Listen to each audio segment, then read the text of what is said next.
Hello my dear student, biology with Happy Kushwaha में आपका स्वागत है। जैसा कि हम ह्यूमन रिप्रोडक्शन चैप्टर पढ़ रहे हैं और उसमें आज ह्यूमन रिप्रोडक्शन में आज हमारा 4th वीडियो है।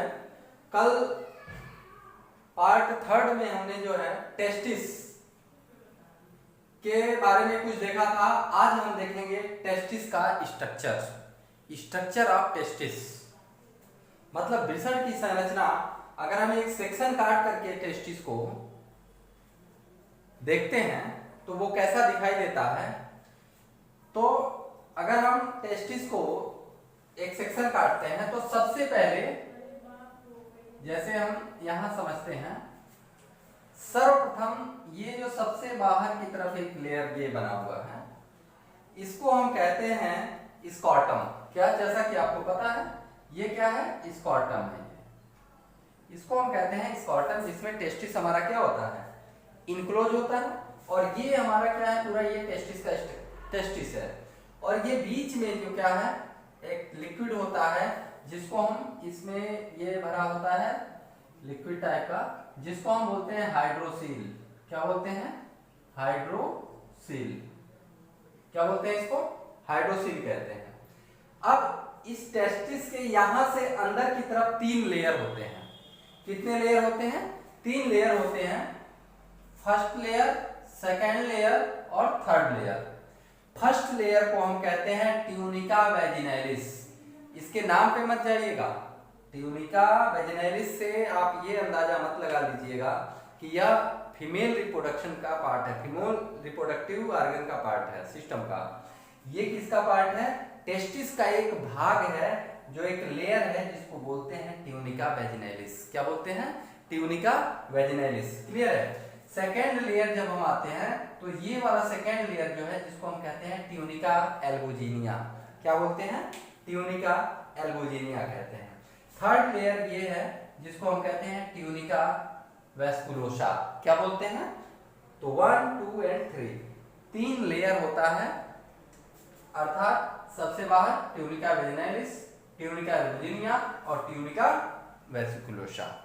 क्लियर है यहां तक। अब देखिए, प्रत्येक टेस्टिस में इस तरीके से कुछ खंड बने होते हैं।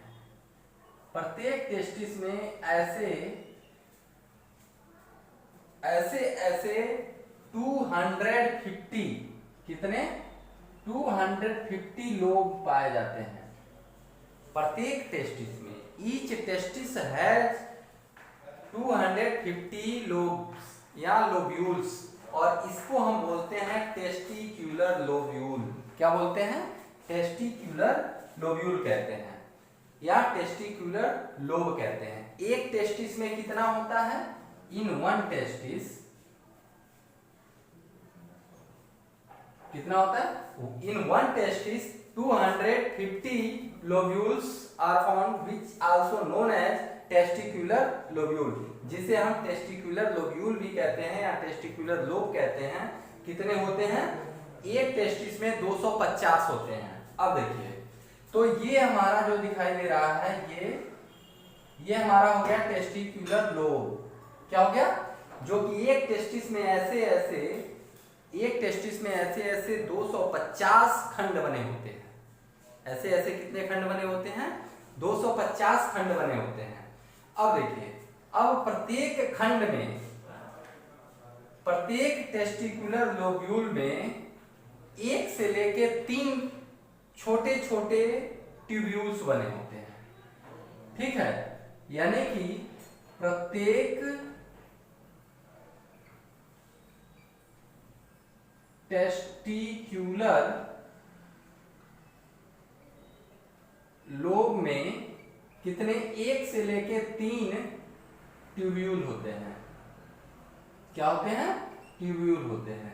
कितने ट्यूब्यूल होते हैं, 1 से लेकर के 3। कितने, अर्थात देखिए यहाँ पे ये 1, 2, 3, 1, 2, 3, ये 1 से लेके 3 तक हो सकते हैं। कितने, अब इन ट्यूब्यूल को हम बोलते हैं सेमिनिफेरस ट्यूब्यूल। क्या बोलते हैं, सेमिनिफेरस ट्यूब्यूल कहते हैं इसको। क्लियर है? अब देखिए इसी सेमिनिफेरस ट्यूब्यूल में हमारा स्पर्म का प्रोडक्शन होता है। प्रत्येक सेमिनिफेरस ट्यूब्यूल अपना स्वतंत्र स्पर्म बनाने के लिए स्वतंत्र होता है, यानी कि प्रत्येक सेमिनिफेरस ट्यूब्यूल क्या करता है, स्पर्म का निर्माण करता है और कर सकता है। तो एक टेस्टिस में 1 से 3 तक 1 से 3 क्या होते हैं, ट्यूब्यूल होते हैं, और एक टेस्टिस में 250 टेस्टिकुलर लोब होते हैं, यानी कि टेस्टिकुलर लोब। क्लियर है? अब देखिए, अब ये जो टेस्टिकुलर लोब है वो जा करके एक जाल जैसी संरचना में ऐसे ओपन हो रहा है, दिख रहा है ये, ऐसे जाल जैसी संरचना में ओपन हो रहा है, जिसको हम कहते हैं, जब ये आपस में सब ये टेस्टिकुलर लोब का इंडिंग आपस में जाके मिल जाता है तो इसको बोलते हैं रेटी टेस्टिस। क्या बोलते हैं? रेटी टेस्टिस कहते हैं इसको। क्लियर है? ये क्या है? रेटी टेस्टिस है। अब देखिए, अब ये रेटी टेस्टिस आगे जाकर के एक ऐसे इस तरीके की संरचना बनाता है और इसको हम कहते हैं वासा इफेरेंसिया। इस लाइनिंग को क्या बोलते हैं? वासा इफेरेंसिया कहते हैं। अब ये वासा इफेरेंसिया जाकर के किस में खुलता है? एपिडिडाइमिस में खुलता है। अर्थात ये वाला जो पोर्शन हमारा दिखाई दे रहा है इसको कहते हैं एपिडिडाइमिस। क्या बोलते हैं? एपिडिडाइमिस कहते हैं इसको। क्या बोलते हैं? एपिडिडाइमिस कहते हैं। अब देखिए, अब ये जो एपिडिडाइमिस होता है इसके 3 पार्ट होते हैं, कार्पस, कापुट, काडा।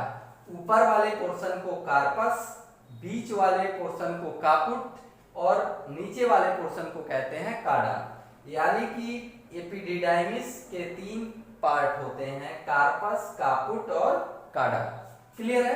अब देखिए, अब ये एपिडिडाइमिस जा करके एक ट्यूब लाइक स्ट्रक्चर में खुलती है जो ऊपर एब्डोमिनल कैविटी में जाती है। इस ट्यूब को बोलते हैं वास डिफरेंस। क्या बोलते हैं? वास डिफरेंस कहते हैं। क्लियर है? आपको ये समझ में आया होगा फिगर। मैं इसको अब थोड़ा सा इसको इरेज करता हूं, है? इसे इरेज करता हूं। अब थोड़ा सा ध्यान दीजिए आप। मैंने ये बताया कि एक टेस्टिस में 250 लोब होते हैं। ठीक है, 250 लोब होते हैं और एक लोब में, इन 1 लोब, टेस्टिकुलर लोब कितने? 1 से 3 ट्यूब्यूल्स होते हैं, जिसको हम सेमिनिफेरस ट्यूब्यूल कहते हैं। 1 से लेके 3 सेमिनिफेरस ट्यूब्यूल होते हैं। तो एक टेस्टिस में कितने सेमिनिफेरस ट्यूब्यूल होंगे? कितने होंगे? तो 250 इंटू 1 to 3। क्लियर? अब 250 से लेकर के 750 सेमिनिफेरस ट्यूब्यूल हो जाएंगे। कितने? एक टेस्टिस में। एक टेस्टिस में कितने सेमिनिफेरस ट्यूब्यूल होंगे? 250 से लेके 750। अब अगर हम ये पूछे कि दोनों टेस्टिस में कितने टेस्टिकुलर लोब होंगे, तो 500 और इसमें सेमिनिफेरस ट्यूब्यूल कितने होंगे? तो 500 to 1500। यानी कि बोथ टेस्टिस की अगर हम बात करें, बोथ टेस्टिस में, इन बोथ टेस्टिस कितने सेमिनिफेरस ट्यूब्यूल कितने हो जाएंगे? तो 500 इंटू 1 to 3। ठीक है, इक्वल टू कितना हो जाएगा? 500 to 1500 सेमिनिफेरस ट्यूब्यूल हो जाएंगे। क्लियर है? क्लियर है? अब देखिए, ये आपको ये बात समझ में आ गई होगी। एक बार हम पुनः और देखते हैं स्ट्रक्चर। सबसे बाहर की तरफ क्या है, स्कॉर्टम है। इसके बाद ये कुछ लिक्विड भरा होता है जिसको हम कहते हैं हाइड्रोसिल। हाइड्रोसिल के बाद 3 लेयर होता है जिसको हम कहते हैं ट्यूनिका वेजिनैरिस, ट्यूनिका एल्बुजिनिया, ट्यूनिका वेसिकुलोसा। ठीक है। अब ये इसके बाद से प्रत्येक टेस्टिस में लगभग 250 टेस्टिकुलर लोब पाए जाते हैं, टेस्टिकुलर लोब पाए जाते हैं या लोब्यूल पाए जाते हैं। ठीक है, कितने होते हैं, 250। अब इस एक टेस्टिकुलर लोब में 1 से लेके 3 तक सेमिनिफेरस ट्यूब्यूल पाया जाता है जिसको हम सेमिनिफेरस ट्यूब्यूल कहते हैं। ये सेमिनिफेरस ट्यूब्यूल है। इसी सेमिनिफेरस ट्यूब्यूल में क्या बनता है, स्पर्म का निर्माण होता है। क्लियर है। अब यहाँ से स्पर्म बनने के बाद वो रेटी टेस्टिस से होता हुआ किसमें पहुंचता है, वासा इफेरेंसिया के थ्रू जाता है। अब इसमें आ जाता है, एपिडिडाइमिस में आता है। यहाँ कुछ समय के लिए स्टोर होता है और यहाँ मैच्योर होता है, स्पर्म का मैच्योरेशन होता है और फिर वो वास डिफरेंस से होते हुए यूरेथ्रा से पास आउट हो जाता है। तो एक आज ही हमारा एक छोटा सा वीडियो था structure of testis. Next video, इसका नेक्स्ट पार्ट हम जल्दी अपलोड करेंगे। आशा है आपको ये वीडियो पसंद आया होगा। आप इस वीडियो को देखिए और अपना महत्वपूर्ण सुझाव हमारे कमेंट बॉक्स में डालिए। आज के लिए इतना ही। जय हिंद, जय भारत।